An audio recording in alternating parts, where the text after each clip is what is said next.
Hello and welcome back to Retro Output. It's been a while since I've done a gaming pickup video, so what I wanted to do was show you a condensed version of some of the games that I've picked up over the past couple of weeks, and whether I think prospectively they're going to be rare in years to come. You're going to have to bear with me because I've got flu of the man variety, so I can't enunciate very well, and it is raining something chronic in Plymouth at the moment as well. So what I want to say is that in previous years, if you've stuck with this channel before, or you might have encountered some videos that I've done, I used to pick up quite a lot of retro sort of Sega and Nintendo bits and pieces, PlayStation bits, whatever. Now I've stopped collecting for those formats, so I don't collect for PS2, PlayStation 1, and I don't collect for Saturn anymore, or Mega Drive, GameCube, N64. So I'm in the process of selling all that sort of stuff off, and now this is what I call sort of new retro. So prospective stuff which you're buying that isn't quite there on the cusp of being retro cool yet, but at the same time is stuff that is starting to gradually disappear. So been cherry picking nuggets here and there, and I'll show you what we've got. So the first one is quite a cheap one, and that is Puzzle League on the DS. I thought I had a copy of this game, but I think I confused it with Pokemon Puzzle League, which was on the N64, and this I had on like an R4 card back in the day, and I remember quite enjoying it, but I clearly never got around to actually buying a copy of the game. So I found this in CEX, and I think it was like a couple of quid, if that. A real cheap one.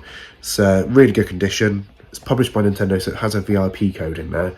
So if you are picking up a copy of this and you are a collector, it's worth keeping in mind that it would have a VIP code in there, and for it to be deemed complete would need that in there. So I'm glad that it's there, very well looked after, and just a fun game as well. So if I'm ever bored, I can just whack it in one of the many DSs that litter this house and give it a try, you know.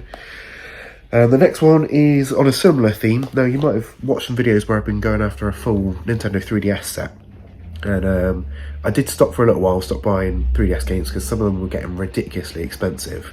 And my local CEX had a copy of this in stock, which is Imagine Babies 3D. As you can imagine, I don't really like buying these sort of games because they are just chod, and you know, a man in his late 30s buying a game called Imagine Babies isn't a really good look.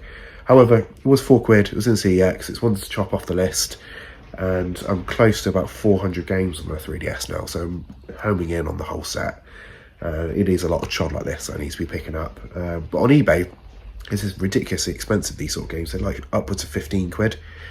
Adding insult to injury, I'm not paying that sort of money for that sort of game. This one is complete, it comes with the VIP code in its side. And I'm never going to play this, so no idea what sort of game it's going to be. It says care for your babies like never before. You know, I've done that in real life with one, so I don't really plan on doing that in the digital world. Moving forward, what we've got is a more contemporary release here, which is Super Mario RPG. Now, my good friend Nathan sent me a link on this, sent me a tip saying that this was £20 on Amazon at the moment. And I had a copy of the SNES version, which never came out in the UK, so I had an imported USA one, which I bought probably back in 2012, I think it was, while it was still relatively cheap. And I sold that about sort of 12 to 18 months ago. And thankfully, where it came out on the Switch, I thought, well, I could just buy a copy of that. And I put it off and put it off and put it off, and never bought it. And then for it to go down to 20 quid on Amazon is an absolute bargain. Whether I will actually get round to ever playing this is another matter, but to say I've got it at the very least is very pleasing to me. So that one's going into the collection, homing on about 220 Switch games now, I think. So it's lagging behind some of my other formats, but we're starting to climb there as the games go cheaper. Next up is Symmetry for the PS4. This one I got on eBay, and it was about five or £10, I think it was. And I'd never seen it before, and there was a couple of copies that were available from a seller. It's a survival management game, apparently, set in a retro futuristic sci-fi universe. Yeah, never seen it before. Can't really tell you too much else about it. Came out in 2016. A friend of mine from work bought a copy as well, so we bought the 2 remaining copies that were left. I think one day that might be worth a bit more money than I've paid for it. I'd like to think so, but it's good to have it in the collection anyway, new and sealed there. Right, next up, Next up, we have got Phoenix Point Behemoth Edition for the Xbox One and Xbox Series X. I found this again in CEX. I've never seen it before in my life. It was £5, so had to be worth a shot for that. Looks like some sort of Command and Conquer type game, sort of transverse the galaxy and stuff, looking for a scrap. Yeah, I don't really know any of the sort of developers of this, Prime Matter and Snapshot Games, whoever the hell they are. This one came out in 2021, so it's coming on to about 4 years old now. But yeah, it must have snuck a release because I'd never seen it up to this point.